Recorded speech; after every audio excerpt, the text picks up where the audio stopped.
Hello everyone, আশা করি আপনারা সবাই খুব ভালো আছেন, সুস্থ আছেন। প্রবাসের ঠিকানায় নতুন আরও একটা ব্লগের জমজমাটি গল্প আড্ডায় আপনাদের সবাইকে অনেক অনেক স্বাগত।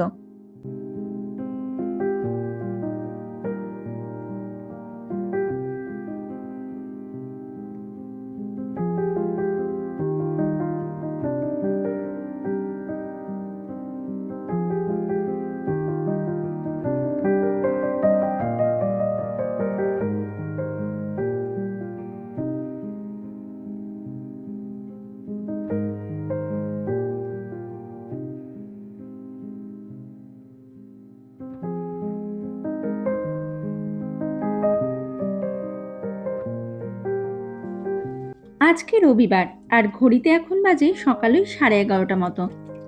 আজ দুপুরে খাওয়ার জন্য আলু দিয়ে একটু পাতলা করে মাংসের ঝোল রান্না করব। তারই প্রস্তুতি পর্ব চলছে এখন। আপনারা তো অনেকেই জানেন যে এখানে মাছ মাংস এই সব কিছুই আমরা ফ্রোজেন অবস্থায় বাজার থেকে কিনে থাকি। দেশের মতো ওরকম টাটকা মাছ মাংস এখানে সেরকমভাবে একদমই পাওয়া যায় না। তাই এখানে মাছ মাংস রান্না করার আগে সেগুলোকে ডিফ্রোস্ট করার জন্য বেশ কিছুটা সময় আগেই সেগুলোকে একটু জলে ভিজিয়ে রেখে দিতে লাগে। তারপরে গিয়ে সেগুলোকে কড়াইতে ফেলে রান্না করা যায়। যেমন আমিও কিন্তু এই মাংসটাকে আজ ০.৫ ঘন্টা মতো আগে জলে ভিজিয়ে রেখে দিয়েছিলাম। এখন এগুলোকে একটু পরিষ্কার করে কেটে নিয়ে তারপর রান্নাটা বসাবো। আজ শুধু এই মাংসটা রান্না করব আর ভাতটা বসাবো, ব্যাস। আজকে আর এর থেকে বেশি কিছু রান্না করব না। আর এছাড়াও গতকাল পেঁয়াজ রসুন দিয়ে একটু মসুর ডাল রান্না করেছিলাম, আর আলু পেঁয়াজ ভেজেছিলাম। ওগুলো এখনো ফ্রিজের ভেতরে একটু একটু করে পড়ে রয়েছে। তাই আজকের দুপুরের খাবারের মেনুতে ওগুলোরও হবে রিপিট টেলিকাস্ট। আসলে গত ৩-৪ দিন ধরে আমাদের সবারই শরীর আর মন কোনোটাই বিশেষ একটা ভালো নেই। যেটুকু শরীরকে দেওয়ার দরকার আর পেটটা ভরার জন্য যতটুকু খাবারের দরকার, এখন আমরা শুধু সেইটুকুই খাচ্ছি। আর তার কারণটা কি সেটা হয়তো আপনারা অনেকেই জানেন। মানে আপনাদের মধ্যে যারাই আমার লাস্ট ব্লগটা দেখেছেন, আপনারা সবাই তো জানেনই যে আমরা গত বৃহস্পতিবার দেশ থেকে এই কানাডাতে ফিরেছি। আর সেই দিনটার থেকে এখনো পর্যন্ত আমরা প্রত্যেকেই যেন নিজেদের শরীর আর মনটাকে নিয়ে রীতিমতো একরকম যুদ্ধ চালিয়ে যাচ্ছি, যাতে ওই দুটোকে যত তাড়াতাড়ি সম্ভব পুরনো রুটিনে ফিরিয়ে নিয়ে আসতে পারি। তবে যতই চেষ্টা বা যুদ্ধ চালাই না কেন, সত্যি কথা বলতে তো এখনো পর্যন্ত শরীর আর মন দুটোই যেন দেশে পড়ে রয়েছে। মানে জেট ল্যাগের কারণে আমাদের তিনজনেরই শরীর চলছে অন্য এক রুটিন ধরে। মানে যে সময় ঘুম পাওয়ার দরকার সেই সময় জেগে বসে আছি, নয়তো ঘরের কাজকর্ম করছি। আর যে সময় জেগে থেকে ফুল এনার্জির সাথে ঘরের কাজকর্ম সারার দরকার, সেই সময় বসে বসে ঝিমোচ্ছি। আর এইভাবেই না ঘরের কাজকর্ম ঠিকঠাকভাবে সারতে পারছি, আর না ঠিকঠাকভাবে ঘুমোতে পারছি। এমনকি আমাদের প্রত্যেকেরই খিদেও পাচ্ছে সব উল্টোপাল্টা সময়। মানে এখানে আসার পর মনে হচ্ছে যেন ইদানিং আমাদের জীবনের রুটিনটা কেমন একটা পুরো জগা খিচুড়ি পাকিয়ে গেছে। না ঘরের কোনো কাজ করতে ভালো লাগছে, না রান্না করতে, আর না খেতে। তার উপরে তো মনটাও একদমই ভালো নেই। নিজের মনটাকে কোনোভাবেই যেন বিশ্বাস করাতে পারছি না যে আমরা অলরেডি দেশ থেকে ঘুরে চলে এসেছি এই ক্যানাডাতে। গত ৩-৪ দিন ধরেই সারা দিনে যে কতবার দেশের কথা, দেশে ফেলে আসা প্রিয় মানুষগুলোর কথা মনে পড়েছে, সে কথা আর কি বলবো আপনাদের। এত লম্বা একটা জার্নি এবং জেট ল্যাগের কারণে শরীরটা এই মুহূর্তে যতটা না ক্লান্ত, প্রিয় মানুষগুলোর থেকে এত দূরে চলে আসার কারণে মনটা যেন এই মুহূর্তে তার থেকেও অনেকটাই বেশি ভারাক্রান্ত। তার উপরে তো রিসেন্টলি ঘটে যাওয়া এয়ার ইন্ডিয়া প্লেন ক্র্যাশের ঘটনাটা আমাদেরকে যেন বেশ খানিকটাই নাড়িয়ে দিয়েছে।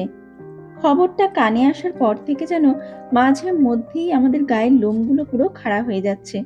সত্যি কি মর্মান্তিক একটা ঘটনা। ওই দুর্ঘটনাটার ব্যাপারে ভাবলে পরেই জানি বুকটা পুরো কেঁপে উঠছে। আমরাও সদ্যমাত্র লম্বা একটা যাত্রা অতিক্রম করে দেশ থেকে এই কানাডাতে ফিরেছি। দুবার করে ফ্লাইট চেঞ্জ করতে হয়েছিল। কলকাতা থেকে দুবাই পর্যন্ত এসেছিলাম একটা ফ্লাইটে, আর দুবাই থেকে টানা 14 ঘন্টার যাত্রা শেষে পৌঁছেছিলাম টরন্টো এয়ারপোর্টে।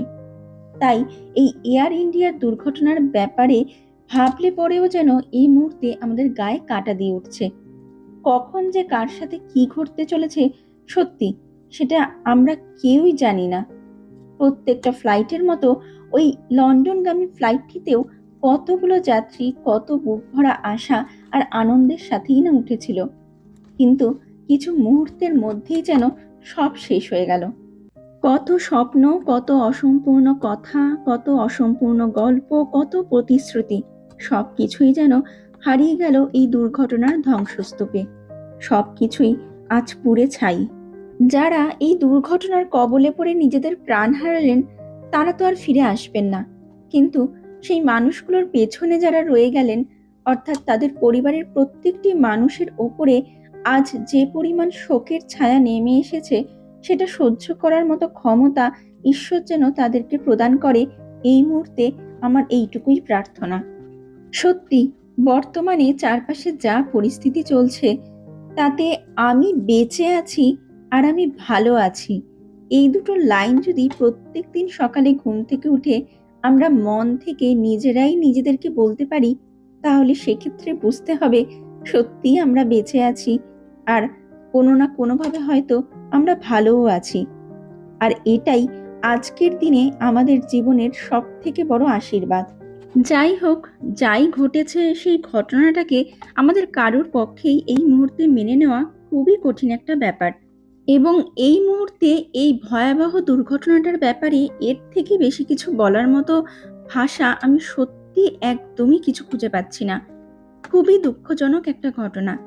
তবে হ্যাঁ, এটাও সত্যি যে নেক্সট টাইম যার যেখান থেকেই কোনো ফ্লাইট নেওয়ার ব্যাপার থাকুক না কেন, এই ঘটনাটার পর সে হয়তো প্লেনে ওঠার আগে একটু হলেও ভয় পাবে, বা তার বুকের ভেতরটা হয়তো একটু হলেও ভয়ে ধিক ধিক করবে। তবে একটা ব্যাপার কি জানেন তো, আমাদের জীবনে বা আমাদের চারপাশে যতই যা ঘটনা দুর্ঘটনা ঘটুক না কেন, এবং তাতে আমরা যতই শোকাহত হই না কেন, তবুও আমাদের জীবনটাকে যে কোনো না কোনোভাবে এগিয়ে নিয়ে যেতেই হয়, কারণ এগিয়ে চলার নামই যে জীবন। সময় আর জীবন দুটোই কারোর জন্য বা কোনো কিছুর জন্য যে থেমে থাকে না, সময়ের সাথে তাল মিলিয়ে জীবনটাকেও এগিয়ে নিয়ে যেতে হয়। পেছনে পড়ে থাকে শুধু বেশ কিছু স্মৃতি। আজ যে ঘটনাগুলো আমাদের সাথে বা আমাদের চারপাশে ঘটছে, কাল সেগুলোই একটা স্মৃতিতে পরিণত হবে। এই দেখুন না, মাত্র কয়েকটা দিনই হয়েছে আমরা আমাদের দেশ থেকে এই কানাডাতে ফিরেছি, কিন্তু এখানে আসার পর থেকে কিছুতেই যেন এখানে মন বসাতে পারছি না, কিছুই যেন ভালো লাগছে না। অথচ গত 6 বছর ধরে এখানে থাকতে থাকতে এখানকার পরিবেশ এবং এই জীবনটার সাথে অভ্যস্ত হয়ে গেছিলাম, কিন্তু যেই দেশে গেছি এবং ওখানে গিয়ে 1 মাস মতো ছুটি কাটিয়ে এখানে এসেছি, তো এখানে আসার পর যেন এই নীরব পরিবেশ, একাকিত্বের জীবন, এগুলোর সাথে নিজেকে কিছুতেই খাপ খাইয়ে নিতে পারছি না। থেকেই মনে পড়ছে দেশে কাটিয়ে আসা সেই সময়গুলোর কথা, কিন্তু তাই বলে কি আমাদের জীবন এখানে থেমে রয়েছে? তা কিন্তু একদমই নয়। হাজারো মন খারাপের মধ্যেও রোজ সকালে ঘুম থেকে উঠে ঘরের কাজ, বাইরের কাজ, রান্নাবান্না, ঘর গোছানো, সব কিছুই সারতে লাগছে। হ্যাঁ, এটা সত্যি যে পুরনো স্মৃতিগুলো মাঝে মধ্যেই চোখের সামনেটাতে ভেসে উঠছে, মনের কোণাটাতে মাঝে মধ্যেই উকিঝুঁকি মারছে, কিন্তু ওগুলোই তো এখন আমাদের জীবনের আসল রসদ। ওই সব স্মৃতিগুলোই যখন মনের কোণাটাতে উকিঝুঁকি মারে, তখনই তো ঠোঁটের কোণাটাতে এক ফোঁটা হাসিও উকি মারে। জানেন, অনেকের মতো আমিও বিশ্বাস করি যে আজকাল এই ফোন হওয়াতে কতই না সুবিধা হয়েছে। দূরে থাকলেও নিজের কাছের মানুষগুলোকে সহজেই দেখতে পারা যায়, তাদের সাথে কথা বলতেও পারা যায়। নানা রকম মুহূর্তের নানান ফটো ভিডিও ফোনের ক্যামেরাটা অন করে রেকর্ড করে রাখা যায়, আরও কত নানান রকমের সুবিধা। বর্তমান যুগে হাতের ফোনটা আর ইন্টারনেটটা ছাড়া সত্যিই একদমই চলা যায় না।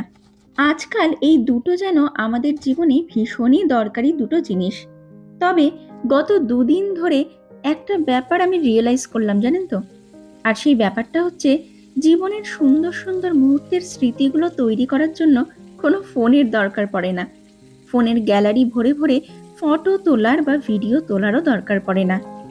আসলে যে সেগুলো আমাদের মন নামক বিশাল বড় ডায়েরিটার এক একটা পাতায় আমাদের অজান্তেই ছবির মতো চিপকে যায়। আসলে আমাদের প্রত্যেকের মনটাই যে একটা বিশাল বড় আর্ট গ্যালারি, যেখানে দিনের পর দিন জমা হতে থাকে আমাদের জীবনের নানান সুন্দর সুন্দর মুহূর্তের নানান চিত্রগুলো। আর সেই কারণেই হয়তো ঘরের নানান কাজ করতে করতে বা রাস্তা দিয়ে হাঁটতে হাঁটতে হঠাৎ হঠাৎ করেই আমাদের চোখের সামনেটাতে এবং মাথাটার মধ্যে ভেসে ওঠে ফেলে আসা পুরনো নানান গল্পের স্মৃতিগুলো। এই দেখুন না, আমি নিজেও দেশ থেকে ফেরার পর আমার ফোনের গ্যালারিটা খুলে তার মধ্যে দেশে আত্মীয় স্বজনদের সাথে যে ফটো বা ভিডিওগুলো তুলেছিলাম সেইগুলো ঘেটে ঘেটে দেখার সেরকমভাবে কোনো সুযোগ বা সময় একদমই পাইনি। আসলে সত্যি কথা বলতে তো তার কোনো দরকারই পড়েনি। আর তার কারণটা হচ্ছে এটাই যে সেগুলো সব আমার মনের গ্যালারিটা ভরে জমা হয়ে রয়েছে। আর সেই কারণেই তো সারাদিনের মধ্যে যে কতবার হঠাৎ হঠাৎ করে পুরনো স্মৃতিগুলো চোখের সামনেটাতে ভেসে উঠছে সে কথা আর কি বলবো আপনাদের। আর এছাড়াও একবার ভেবে দেখুন, যখন আমরা ছোট ছিলাম তখন কিন্তু এই সমস্ত স্মার্টফোনের আবিষ্কার পর্যন্ত হয়নি। তখন সেরকমভাবে না এত ফটো তোলার প্রচলন ছিল আর না ভিডিও বানানোর। তা সত্ত্বেও আমাদের ছোটবেলার এমন অনেক গল্প বা স্মৃতি রয়েছে যেগুলো কিন্তু আমাদের এখনো পর্যন্ত মনে রয়েছে। দুপুরবেলা খেতে খেতে দিদা ঠাকুমার ঝুলি থেকে বেরোনো নানান সব রাজা রানী রাক্ষস খক্ষসদের গল্প, স্কুল জীবনের প্রথম ক্রাশ বা প্রথম প্রেমে পড়া, বাবা মার বকুনি বা বাবা মার থেকে পাওয়া জন্মদিনের দিন নানান উপহার, সব কিছুই কিন্তু এখনো পর্যন্ত আমাদের মনে রয়েছে, তাই না বলুন? আর সেই সমস্ত স্মৃতিগুলো মনে রাখার জন্য আমাদের কিন্তু তখন দরকার পড়েনি কোনো ফটো তোলার বা ভিডিও বানানোর। কারণ তখন সেগুলো যে আমাদের মন অটোমেটিক্যালি ওর গ্যালারিটা ভরে ভরে সুন্দরভাবে এঁকে রেখেছিল। তাই সত্যি কথা বলতে তো আমাদের জীবনের নানান স্মৃতিগুলো আমাদের মনই সংগ্রহ করে থাকে। ফোনের গ্যালারিটা তো ভরি আমরা আমাদের শখে।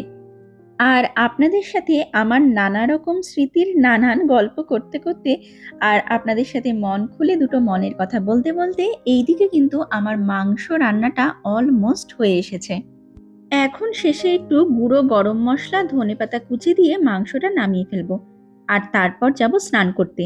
ঘড়িতে এখন মোটামুটি ওই 12:30 মতো বাজে। তাই আগে ঝটপট করে স্নানটা সেরে আসি, তারপর খেয়ে দিয়ে রান্নাঘরটা একটু পরিষ্কার করে নেব।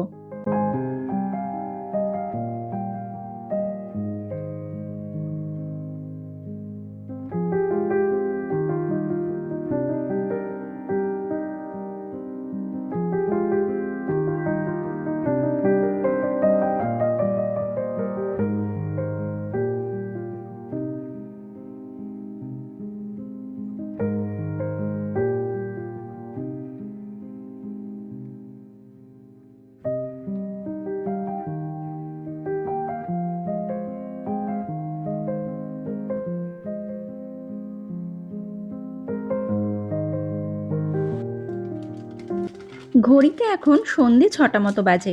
দুপুরের স্নান খাওয়া সেরে আমাদের সবারই এতটা পরিমাণ ঘুম পেয়ে গেছিল যে সবাই বেশ কিছুক্ষণের জন্য ঘুমিয়ে পড়েছিলাম। সাধারণত আমরা কেউই দুপুরবেলা খাওয়া দাওয়ার পর ঘুমাই না, কিন্তু গত 2-4 দিন ধরেই এমন হচ্ছে যে দুপুরের স্নান খাওয়াটা সারা হলেই যেন চোখ দুটো পুরো ঘুমের চোটে ভেঙে আসছে। আসলে এখানের সময় দুপুর 3টে 3:30 বাজা মানে তো দেশে তখন বাজে রাত ওই 1:30-2টো মতো, মানে প্রায় ওই মাঝরাত। আর জেট ল্যাগের কারণে এখানে এই দুপুর 3টে 3:30 থেকে রাত 7টা পর্যন্ত আমাদের চোখ দুটো যেন পুরো ঘুমের নেশায় ঢুলতে থাকে। তারপর আস্তে আস্তে ঠিক হয়। আসলে দেশে তো তখন সকাল হয়ে যায়, তাই আমাদের ঘুমের নেশাটাও তখন আস্তে আস্তে কেটে যায়। আর আজ ছুটির দিন দেখে সবাই সেই সুযোগটার সৎ ব্যবহারও করে নিলাম। দুপুরবেলা সেই 3টের সময় গিয়ে ঘুমিয়েছিলাম। আর একটু আগেই মানে ওই 5:30 নাগাদ ঘুম থেকে উঠলাম। একদিকে ভালো হয়েছে জানেন তো, একটু ঘুমিয়ে নেওয়াতে শরীরটা এখন একটু ভালোও লাগছে। চোখ দুটো থেকে যেন ঘুমের নেশাটা বেশ খানিকটাই কেটে গেছে। একটু সময় লাগবে, তবে ধীরে ধীরে আমাদের জীবনটা আবার সেই পুরনো রুটিনে, পুরনো ছন্দে ঠিকই ফিরে যাবে। আর এইদিকে আমার হাজবেন্ড আজ সকালে বাজারে গেছিল। আজ অনেক কিছুই বাজার করতে হয়েছে। ঘরে অনেক কিছুই শেষ হয়ে গেছিল বা প্রায় শেষের পথেই ছিল। সেগুলো সব আজকে নিয়ে এসেছে। সকালের দিকটাতে এগুলো আর কন্টেনারের মধ্যে ভরার সময় পাইনি। তাই এখনই সব ভরে ভরে রাখছি। আসলে দেশে যাওয়ার আগে ঘরে যা সবজিপাতি, মাছ মাংস ছিল সেগুলো তো একদমই সব পরিষ্কার করেই গেছিলাম। আর এই চাল ডাল এগুলো সব অলমোস্ট শেষের পথেই ছিল, কিন্তু আমরা তখন আর এগুলোর বাজার করিনি। দেশে যাওয়ার আগের সপ্তাহটাতে ঘরে যা ছিল তখন তাই দিয়েই রান্নাটা করে নিতাম। আর আমরা যেদিন ফিরেছি সেটা ছিল সপ্তাহের মাঝামাঝি একটা দিন, মানে বৃহস্পতিবার। বৃহস্পতিবার শুক্রবারটা বাজারে আর যাওয়া হয়নি, তবে গতকাল মানে শনিবারও কিছু বাজার সারা হয়েছে। আর যা বাকি ছিল সেটা আজকে বাজার থেকে নিয়ে আসা হয়েছে। গতকাল আর আজকে মিলে যা বাজার হয়েছে তাতে আমার ঘরে এখন মোটামুটি সব কিছুই রয়েছে। আর একসাথে মোটামুটি 15 দিনের বাজার সারা হয়ে গেছে। চলুন এখন তাড়াতাড়ি করে সবকিছু গুছিয়ে দিই, কারণ আমার হাজব্যান্ড আবার বলেছে এগুলো গুছিয়ে নিয়ে তাড়াতাড়ি করে একটু রেডি হয়ে নিতে। আসলে আমার বাড়ি থেকে একটু দূরে একটা স্টারবাকস আছে। আজ সন্ধ্যের কফিটা আমার হাজব্যান্ডের ওখানে গিয়ে খাওয়ার ইচ্ছে হয়েছে। তাই এগুলো সব গুছিয়ে নিয়ে তারপর রেডি হয়ে আমরা সবাই বেরোবো স্টারবাকসের উদ্দেশ্যে। আসলে দেশ থেকে ফেরার পর থেকে আমাদের কারোরই সেরকমভাবে মনটা ভালো নেই। তাই ঘর থেকে একটু বাইরে বেরোলে হয়তো মনের অবস্থাটা আগের থেকে একটু বেটার হতে পারে। সেই জন্য আরও বাইরে বেরোনোর ডিসিশনটা নেওয়া হয়েছে। আর এছাড়াও কাল থেকে তো আবার সেই 5 দিনের জন্য স্কুল, অফিস, কাজকর্ম নিয়ে সবাই সবার মতো ব্যস্ত হয়ে পড়ব। তাই আজকেই কিছুক্ষণের জন্য একটু বাইরে গিয়ে ঘুরে আসি।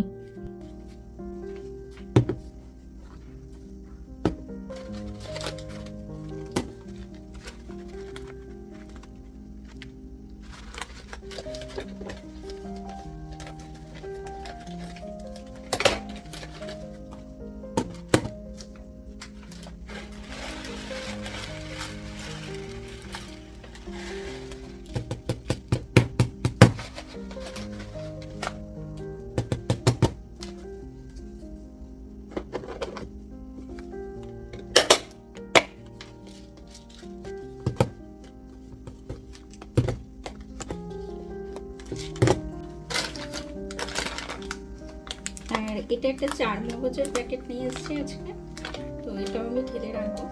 তো এই প্যাকেটগুলোতে মোটামুটি 200 গ্রাম মতো থাকে। এই যে এখানে লেখা আছে 200 গ্রাম 4 মগজের প্যাকেট, তো ওটাও আমি ঢেলে রেখে দিই। মাঝে মাঝে অনেক সময় মাংসটাকে রিচ করে বানাতে হলে না, এগুলো বেশ ভালো লাগে 4 মগজ দিয়ে একটু রিচ করে বানালে।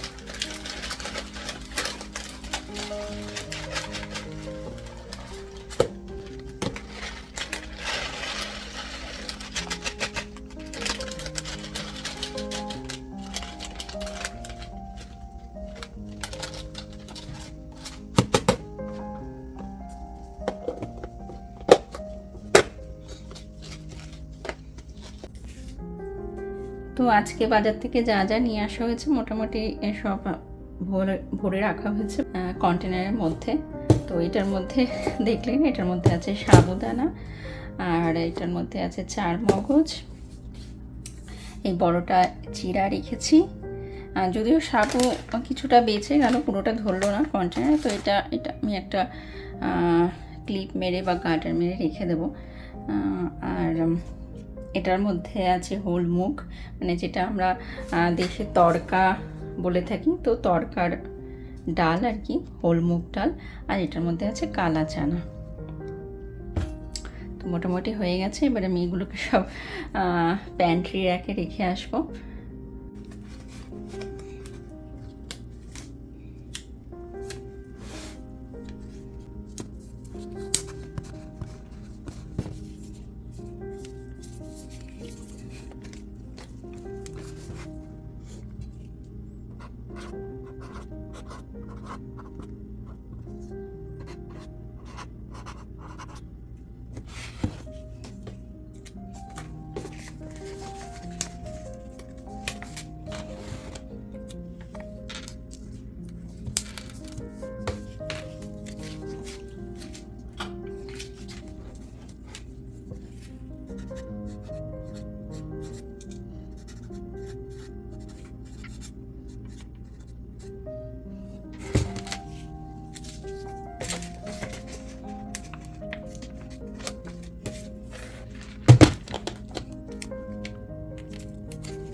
ঘরের প্যান্ট্রির একটাতে সমস্ত জিনিসপত্র সাজিয়ে গুছিয়ে রেখে নিজেও সেজেগুজে পৌঁছে গেছি স্টারবাকসে। এমনকি কফিটাও আমাদের টেবিলে চলে এসেছে। যদিও শুধু কফি নয়, টেবিলে রয়েছে 3টে ব্যানানা কেকও। আর দেখেছেন, এখন সন্ধে 7:30 মতো বাজে, তাও বাইরেটাতে এখনো কত আলো রয়েছে। আসলে এখন আস্তে আস্তে যত দিন যাবে, সূর্যি মামা এই ক্যানাডার বুকে তার আলোর ছটা যেমন তীব্র করবে, তেমনি আমাদের সাথেও থাকবে দিনের অনেকটা সময় ধরে। কিছুদিন পরে তো রাত 9টার পরে গিয়ে সূর্যাস্ত হবে। আসলে আর কিছুদিনের মধ্যেই যে ক্যানাডার অধিকাংশ মানুষের খুবই প্রিয় এবং বড়ই আকাঙ্ক্ষিত একটি ঋতু আসতে চলেছে, আর সেটি হচ্ছে গ্রীষ্মকাল। আর সেই কারণেই তো এই সময়টাতে সূর্যি মামার আলোর ছটা ক্যানাডার বুকে থাকে দিনের বেশিরভাগটা সময় জুড়ে। তো যাই হোক, চলুন এখন আমি আমার গরম গরম এই কফিটা এনজয় করি, আর আমার আজকের এই ব্লগটাকেও আমি আজকের জন্য এখানেই শেষ করি। আমার আজকের এই ব্লগটা আপনাদের কেমন লাগলো, যদি সম্ভব হয় তাহলে সেটা কিন্তু আপনারা আমাকে একটা কমেন্ট করে অবশ্যই জানাবেন। ব্লগটা যদি ভালো লেগে থাকে তাহলে একটা লাইক করে দেবেন, শেয়ার করবেন এবং চ্যানেলটাকে সাবস্ক্রাইব করে আমার পাশে থাকার ছোট্ট একটা অনুরোধ করে রাখলাম। তাহলে চলুন আজকের এই ব্লগটাকে এখানেই শেষ করা যাক। দেখা হবে খুব তাড়াতাড়ি নতুন আরো একটা ব্লগে। ততক্ষণ পর্যন্ত আপনারা সবাই খুব খুব ভালো থাকবেন, সুস্থ থাকবেন। Keep smiling and keep making lots of wonderful memories. Bye bye.